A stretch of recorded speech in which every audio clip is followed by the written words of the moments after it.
Hey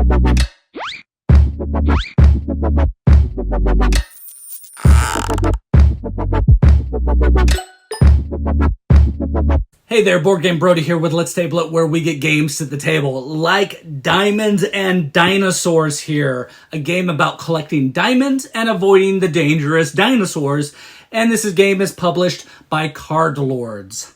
This is the game set up here on the table, and you have the base camp card in the middle with 4 random cards from the map deck being placed out to start your map. Each player selects an explorer to play as, taking that meeple and its matching card.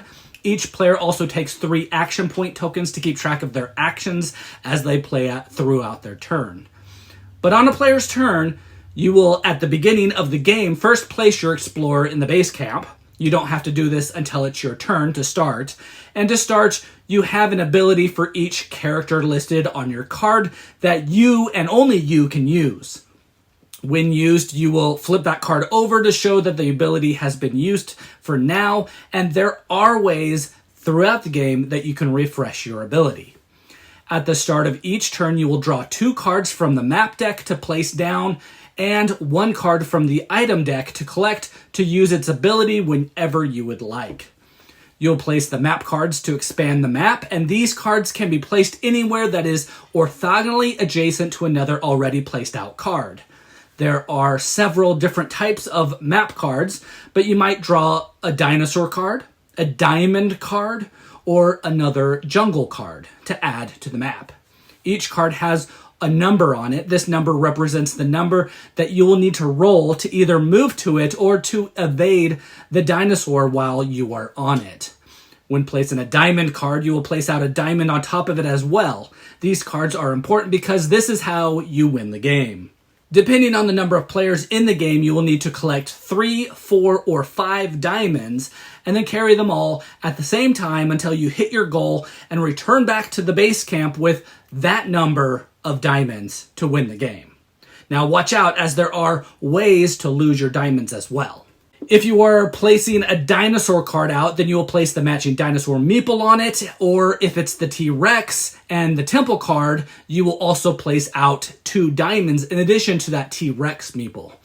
Dinosaurs start on these cards, but will move around the map as you play through the game, and you're trying to evade them while you are collecting the diamonds throughout.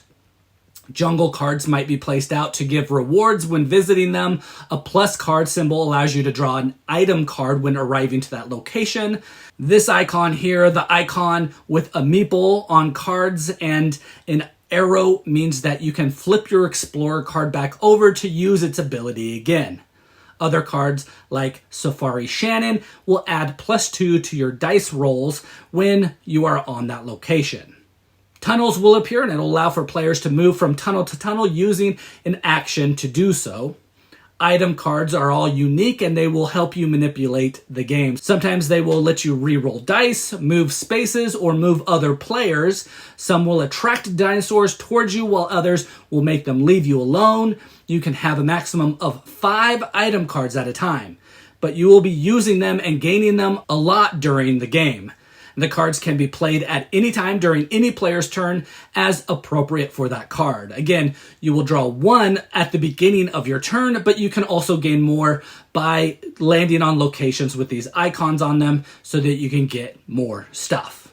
Item cards also can increase your die roll when needed. For each card that you discard, it will add +1 to your roll, making it so that you can move by discarding cards. You then have your 3 action using your action points tokens to move, search, and gain more items or pick up diamonds. Moving is done by rolling the dice, and then you can move to any card adjacent to you that has a number equal to or lower than what you rolled. Each roll uses 1 action point whether you decide to move or not. Movement is done orthogonally adjacent and never diagonal. Tunnels can be used to get around the board faster, and you can move from one tunnel to another just using 1 action, not needing to roll the dice. You can search. You will draw 1 item card for the cost of an action point. And lastly, you can use an action point to pick up a diamond in a location where you are at if there is a diamond there.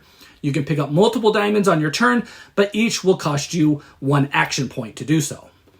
After you have performed your 3 actions, then it's the dinosaur's turn. You will flip over the top dinosaur card. This card will determine which dinosaurs move and in which directions. If a dinosaur ends their movement on a space with another player, then they attack, and they will attack each player individually.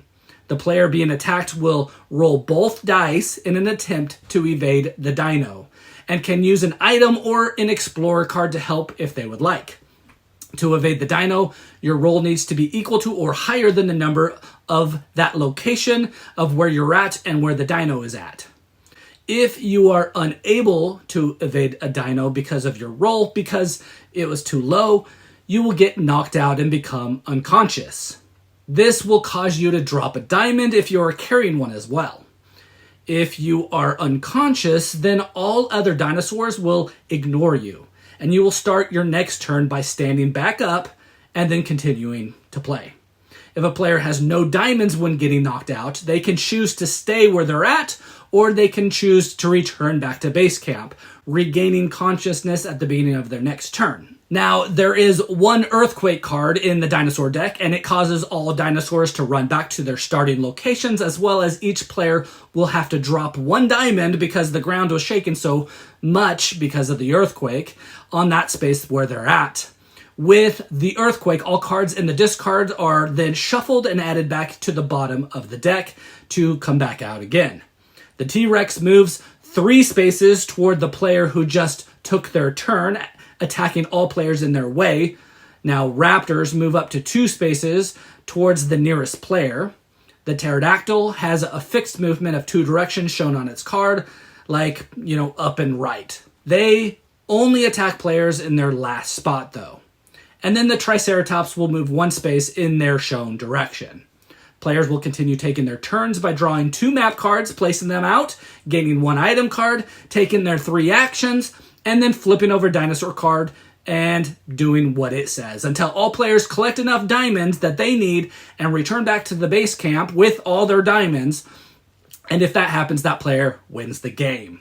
Advanced rules can add in optional rules of pickpocketing so that you can try to steal diamonds from other players with a steep price of getting caught. And if you get caught, you will become knocked out yourself, and then they get to steal a diamond from you. And, well, that's Diamonds and Dinosaurs here. It's a race game of collecting valuable diamonds before all the other players do, while also avoiding being attacked by all the dinosaurs that come out.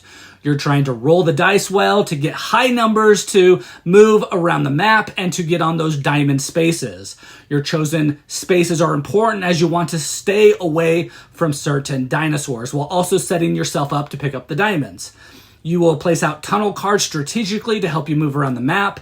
Let Safari Shannon help you when needed, as you can place her next to like a 12 diamond space to help you roll bigger numbers so that you can get those hard to get diamonds. Now, this is a prototype copy, so the components are not yet perfect, as you can see, but I have a suspicion that these dino meeples will be pretty cool to place on the map and move around as well. While playing this game, you will feel like you are needing to evade these dinosaurs when the final touches are added to the components. The game always is moving, and if you are stuck, then you can always pick up more item cards to help you on your next turn. The game design really encourages gaining items and using items so that you make sure that you don't just, leave them in your hand and not use them. You need to make sure that you're using them and having fun with them. Also, the game wants you to roll dice. This is the way to move and is the way that you can get those diamonds. So you will have a fun game of rolling dice, using your items to change certain outcomes in the game. That combination has my kids very excited. They're, really excited about spoiling other people's turns and doing something to surprise them so that they can't pick up those precious diamonds when it is their turn, and then they can swoop in and steal them before they do. The dinosaur movement is fun. You never really know where they're going to move, but you know that the raptors will be coming after the closest player, and they move twice, and the T-Rex is going to go after the player that just took their turn. So you never really know what's going to happen, but you kind of know where to stay away. But that's perfect because, it's the T-Rex, and the T-Rex owns this map right here. It moves 3 spaces if it is triggered and can walk through other players' spaces, as well as go after the player who just took their turn, and they're going to do a lot of damage. We have really enjoyed our experience with this game. My 7-year-old was a definite fan, but really, hit the theme with this, with a kid for that age as well. And really, if the components are solid, this will be a game that we'll be playing more and more and getting to our table. But again, this is Brody with Let's Table It, where we get games to the table like Diamond and Dinosaurs. Please like and subscribe to our channel. We are working hard to bring to you videos like this one, so you know if these games are ones that you want to get to your own table.